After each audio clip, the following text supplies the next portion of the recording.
కృష్ణా నదిలో వరద ప్రవాహం మొదలైంది. గోదావరిలో అయితే పెద్ద ఎత్తున వరద వస్తుంది, కానీ ప్రాజెక్టులు పెద్దగా ఉండవు. గోదావరి మీద ఎంత వరద వచ్చినా సముద్రంలోకి పోవాల్సిందే. ఇంకా 2 సంవత్సరాలు అయితే పోలవరం పూర్తయితే అక్కడ ఒక 170 టీఎంసీలు నిల్వ చేసుకునే సదుపాయం లభిస్తుంది. కృష్ణా నది మీద ఒక రకంగా చెప్పాలంటే ప్రతి 150 కిలోమీటర్లకి ఒక భారీ ప్రాజెక్టు ఉంది. ఆలమట్టి, నారాయణపూర్, జూరాల, శ్రీశైలం, నాగార్జున సాగర్, పులిచింతల, ప్రకాశం బ్యారేజ్ దాకా అన్ని ప్రాజెక్టులే. గోదావరి నది మీద ప్రాజెక్టులు నిర్మించడం అంత సులువు కాదు. అందువల్ల గోదావరి నది మీద పెద్దగా ప్రాజెక్టులు లేవు. ఇప్పటికీ 2000 నుంచి 3000 టీఎంసీల వరద జలాలు ప్రతి సంవత్సరం సముద్రంలో కలుస్తూ ఉన్నాయి. కృష్ణా నదిలో వరద మాత్రం ఒక 10 సంవత్సరాలకే ఒక్కసారి మాత్రమే వరద సముద్రంలోకి పెద్ద ఎత్తున వెళ్తా ఉంది.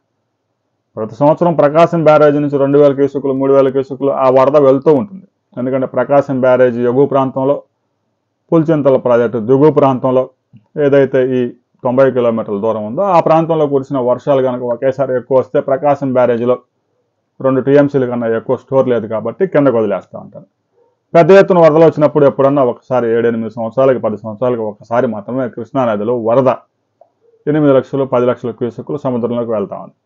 తాజాగా కృష్ణానదిలో జూన్ మాసంలోనే వరద మొదలైంది. ఆల్మట్టి డ్యాంకి 40,000 క్యూసెక్కుల ఫ్లడ్ వస్తూ ఉంది. నారాయణపూర్కి 37,000 క్యూసెక్కులు వస్తూ ఉంది. జూరాల ప్రాజెక్టుకి తాజాగా మరోసారి వరద మొదలైంది. 37,690 క్యూసెక్కులు ప్రస్తుతం జూరాలకు చేరుతా ఉంది. జూరాల ప్రాజెక్టు ఇప్పటికే 12 టీఎంసీలతో నిండిపోయింది కాబట్టి జూరాల ప్రాజెక్టులో జల విద్యుత్ ఉత్పత్తి చేసి శ్రీశైలం ప్రాజెక్టుకి నీటిని విడుదల చేస్తూ ఉన్నారు. శ్రీశైలం ప్రాజెక్టుకి 37,000 క్యూసెక్కుల వరద చేరుతా ఉంది.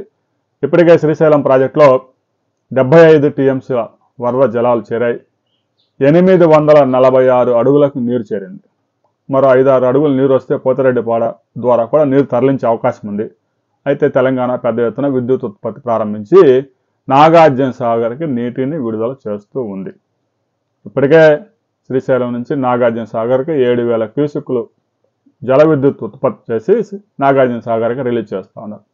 ఇక నాగార్జున సాగర్ నుంచి తెలంగాణకి 10 టీఎంసీలు, ఆంధ్రప్రదేశ్కి 5 టీఎంసీలు మంచినీటి అవసరాల కోసం కృష్ణా బోర్డు కేటాయించింది కాబట్టి ఆ నీటిని అటు హైదరాబాద్, తెలంగాణలోని వివిధ ప్రాంతాలకి, ఇటు కుడికాలువ ద్వారా ఆంధ్రప్రదేశ్లో పలు చెరువులు నింపే కార్యక్రమం జరుగుతూ ఉంది. రాబోయే రోజుల్లో ఒక 20 నుంచి 25 రోజుల్లో ఆల్మట్టి, నారాయణపూర్ పూర్తిగా నిండిపోయే అవకాశం ఉంది. ఇక జూరాల ఆల్రెడీ నిండింది కాబట్టి శ్రీశైలం ప్రాజెక్టు జూలై 15వ తేదీ నాటికి దాదాపుగా 90% నిండే అవకాశం ఉంది. కృష్ణా ప్రాజెక్టులు ఈ ఏడాది కూడా ఆగస్టు నాటికి కలకల్లాడే అవకాశం ఉంది.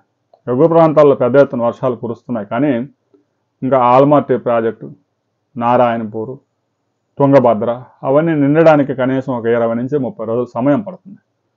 ఈలోగా వాళ్ళు ఒక్కో ప్రాజెక్ట్ నుంచి 1 టీఎంసీ ప్రతిరోజు డ్రా చేసుకుంటూనే ఉంటారు. ఆల్మట్టి, నారాయణపూర్, తుంగభద్ర నుంచి ప్రతిరోజు 3 టీఎంసీల జలాలు కెనాల్స్లోకి వెళ్ళిపోతూనే ఉంటాయి. ఈ విధంగా ఈ 20 రోజుల్లో ఒక 60 టీఎంసీలు అయితే వాడుకుంటారు. ఇంకా ఎగువ ప్రాంతం నుంచి కనుక ఫ్లడ్ ఎక్కువ వస్తే శ్రీశైలం ప్రాజెక్టుకి జూలై 1st వీక్లో పెద్ద ఎత్తున వరద వచ్చే అవకాశం ఉంది. ఇంకా తర్వాత 10-15 రోజుల్లో శ్రీశైలం ప్రాజెక్టు నిండే అవకాశం ఉంది. జూలై 15 తర్వాత మాత్రమే నాగార్జున సాగర్కి పెద్ద ఎత్తున ఫ్లడ్ వచ్చే అవకాశం ఉంది. ప్రస్తుతానికి ఒక 5-6 వేల క్యూసెక్కులు వదిలినా కూడా పెద్దగా తాగునీటి అవసరాలకే సరిపోతా ఉంది.